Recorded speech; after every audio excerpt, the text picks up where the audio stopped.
Hoy es miércoles 23 de octubre de 2024 y estas son las noticias. La Suprema Corte protegió el derecho de las mujeres con discapacidad a decidir sobre su cuerpo. A pesar de estar en suspensión parcial de labores, los órganos jurisdiccionales federales han resuelto más de 29,000 asuntos. Juzgado de Distrito concede nueva suspensión en la que ordena congelar la implementación de la reforma judicial.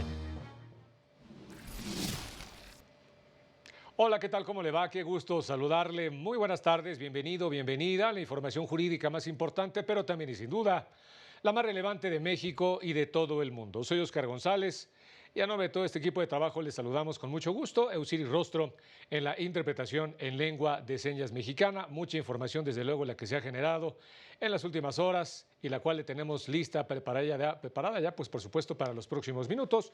Comentarle que la segunda sala de la Corte está por comenzar su sesión. En cuanto ello comience, precisamente nos vamos a enlazar para allá. Vámonos por ahora con todas las noticias. La Suprema Corte publicó la sentencia del Pleno en la acción de inconstitucionalidad 180/2023, en la que invalidó disposiciones del Código Electoral de Jalisco que regulaban derechos de personas con discapacidad y de personas de comunidades indígenas. El Pleno invalidó una porción del artículo 2, numeral 1, fracción 22ª, en la porción a lo cual y que formaba parte de la definición de personas con discapacidad, una condición que en este sentido les dificultaba precisamente desarrollarse y participar en la vida social de manera permanente, lo que se aparta del modelo social de discapacidad, que precisa que esta condición no tiene su origen en las diversidades o en las diversas funcionales precisamente de las que tienen estas personas con discapacidad, sino en todo caso en las limitaciones que la propia sociedad impone en este sentido. Invalidó el artículo 15, septis y segundo transitorio en la posición al menos Huijaritari y náhuatl, que obligaba a traducir los documentos, lineamientos y preceptos relacionados con la postulación de personas indígenas, al menos en esas lenguas, lo que excluyó a los hablantes de otras lenguas indígenas en el Estado y, en consecuencia, los marginó de recibir información relevante para el ejercicio de sus derechos político-electorales. Es inconstitucional la disposición de Sinaloa que permitía interrumpir el embarazo en personas con alguna discapacidad que no hubieran otorgado por sí mismas su consentimiento en este tema, y así lo destacó la Suprema Corte. Recordó que al resolver el amparo en revisión 636/2022, la primera sala determinó que la decisión de interrumpir o no un embarazo corresponde exclusivamente a las mujeres y personas gestantes con discapacidad, por lo que su consentimiento no puede ser sustituido por el de terceras personas. Las autoridades sanitarias tienen también la obligación de brindar los apoyos y salvaguardas que sean necesarias para facilitar la expresión precisamente de su voluntad. Vámonos ahora con mi compañera Laura Murillo con el reporte sobre lo que se dijo hoy en la conferencia que sostuvieron jueces y magistrados. Adelante, Laura, muy buenas tardes. Muy buenas tardes. Informar que en la conferencia de los jueces de esta mañana, la juzgadora Diana Montserrat Partida Aramburo, que ha sido señalada en diversas ocasiones en las conferencias desde el Ejecutivo, aclaró que los jueces no liberan delincuentes, sino que resuelven asuntos con alto conocimiento técnico y apegados a derecho. Esto tras aclarar los datos de un caso en el que una persona solicitó la libertad anticipada. Ella dijo que los jueces no resuelven por tómbola ni por azar sus asuntos. Escuchemos. A los juzgadores federales se nos ha estado presentando como facilitadores de delincuentes, que damos sabadazos, que emitimos resoluciones en lo oscurito o para sorprender. Los jueces no emitimos decisiones que no estén totalmente explicadas en cada resolución. No usamos tómbola ni moneda tibetana para determinar quién se queda en prisión, quién sale, quién se queda con los hijos, quién se queda con la casa. Comentar que después de que la presidenta Claudia Sheinbaum afirmara haber recibido la notificación de la resolución que ordena la eliminación de la reforma judicial por medio de un QR vacío, las y los jueces señalaron que la presidenta ya se ha dado por enterada en múltiples ocasiones, por lo que si requiere detalles, su equipo jurídico puede solicitarlos. Escuchemos.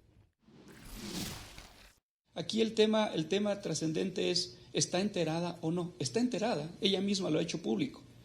La cuestión de si puede ver a través del QR o no, esta es una cuestión operativa, es para facilitarle el conocimiento hasta la comodidad de su dispositivo que pueda verlo, como cualquier ciudadano, pero también tiene la puerta abierta para presentarse en el tribunal.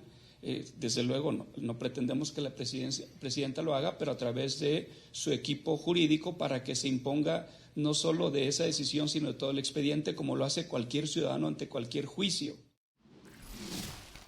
Precisaron que el proyecto del magistrado Felipe de la Mata, que se ha hecho público, referente al proceso de elección de jueces, corresponde a una opinión, por lo que no trastoca las suspensiones dictadas por los jueces. En este espacio también dieron a conocer que en estos 2 meses de suspensión parcial de labores en el Poder Judicial Federal se han resuelto más de 29,000 asuntos. Es la información. Muchas gracias, Laura. Muy buenas tardes. En tanto, trabajadores del Poder Judicial se manifestaron en la Cámara de Diputados, esto en el marco de la reunión que sostuvieron algunos de sus representantes con el diputado Ricardo Monreal. Ello con el fin de solicitar se incluya en la legislación secundaria de la reforma judicial mecanismos de protección de sus derechos y también de sus prestaciones. Y por mayoría de votos, el Congreso de Chihuahua aprobó realizar una solicitud a los 3 poderes de la Unión para que dialoguen y resuelvan de manera inmediata las controversias en torno a la reforma judicial. El diputado local Francisco Sánchez Villegas, quien presentó la iniciativa, señaló que estamos frente a una crisis constitucional en la que los poderes en los que las y los ciudadanos han depositado su soberanía no dialogan, no acatan las decisiones del otro y tampoco se coordinan. Aseguró que las ambiciones del régimen centralista han llevado al país a la zona limítrofe del Estado de Derecho y lamentó que el Poder Ejecutivo, que representa a la presidenta Claudia Sheinbaum, en lugar de presentar recursos legales que sigan los cauces judiciales establecidos, ha optado por llevar el tema al debate público, lo cual ha incrementado también las tensiones entre los poderes. Integrantes del grupo parlamentario del PAN en el Senado anunciaron que el juzgado tercero de distrito en Baja California, con sede en Mexicali, otorgó una suspensión a la reforma judicial ante el amparo promovido por la senadora Susana Satarín y el senador Gustavo Sánchez. El recurso señala, ordena al Poder Ejecutivo abstenerse de realizar cualquier acto para ejecutar o aplicar las disposiciones reformadas y exige al Senado suspender el proceso electoral, así como abstenerse de dar seguimiento a la convocatoria para integrar listados y tomar protesta a las personas que hayan resultado ganadoras en la elección. Incluye que las legislaturas de los estados, el Congreso de la Ciudad de México y el INE, además del Consejo de la Judicatura Federal, se abstengan de ejecutar este decreto y que se garanticen las remuneraciones de las personas juzgadoras. La magistrada y presidenta de la Asociación Mexicana de Juzgadoras, ella es María Emilia Molina de la Puente, explicó que una juez o un juez de distrito tienen exactamente la misma categoría de titular de uno de los poderes de la Unión que la presidenta de la República, de acuerdo con el artículo 94 de la Constitución. El Poder Judicial de la Federación se deposita en la Suprema Corte de Justicia, el Tribunal Electoral, plenos regionales, tribunales colegiados de circuito y de apelación, así como juzgados de distrito. Es decir, cada una de las personas juzgadoras son titulares de este poder. Por su parte, el artículo 80 constitucional establece que el Poder Ejecutivo está depositado en la Presidencia de la República, mientras que el artículo 50 señala que el Congreso de la Unión ejerce el Poder Legislativo de forma colectiva, mas no en cada legislador. Organizaciones de la sociedad civil y agrupaciones de abogados lamentaron la iniciativa que presentó Morena, que pretende limitar las facultades del Poder Judicial de la Federación y los medios de defensa de la sociedad contra reformas a la Constitución que resulten inconvencionales y violatorias precisamente de derechos humanos. La iniciativa proponía reformar los artículos 1, 103, 105 y 107 de la Constitución. En el artículo 1 establecía que las normas de derechos humanos se interpretarán conforme a la Constitución y tratados internacionales, favoreciendo la mejor protección para la persona, pero en ningún caso podrían inaplicarse por medio de control de convencionalidad, adición que fue eliminada de la iniciativa original. En los demás artículos precisa que no cabe juicio alguno, es decir, que no proceden las acciones, controversias y el juicio de amparo contra las reformas a la Constitución, tanto en la forma como en el fondo. El Centro Pro Derechos Humanos y Amnistía Internacional habían alertado que la eliminación del control de convencionalidad implicaría un grave retroceso en la defensa de los derechos humanos en México, mientras que también el Foro de Constitucionalistas aseguró que México estaba cometiendo un delito internacional con las reformas a la Constitución que eliminaban implícitamente los derechos humanos y con ello el parámetro de regularidad constitucional.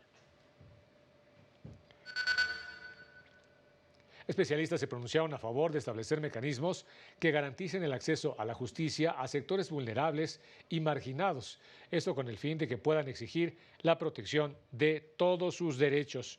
Indicaron que si bien las 32 entidades del país han reconocido derechos individuales y sociales de la población, no existen mecanismos efectivos que permitan reclamar su cumplimiento. En el marco del 16º Congreso Iberoamericano de Derecho Constitucional, aseguraron que las limitaciones presupuestales y la falta de políticas públicas impiden que la sociedad pueda ejercer sus derechos económicos, sociales, culturales y ambientales. Solo 9 estados hasta este momento tienen un mecanismo de control constitucional para la defensa de estos derechos. Colombia debe tomarse en serio la garantía de los derechos fundamentales y ampliar la justicia constitucional, trascenderla de una sola corte a tener un sistema integrado que sea una verdadera garantía plena y eficaz. Como lo habíamos comentado, vámonos a enlazar en este momento a la sesión de la segunda sala. Muchas gracias y muy buenas tardes.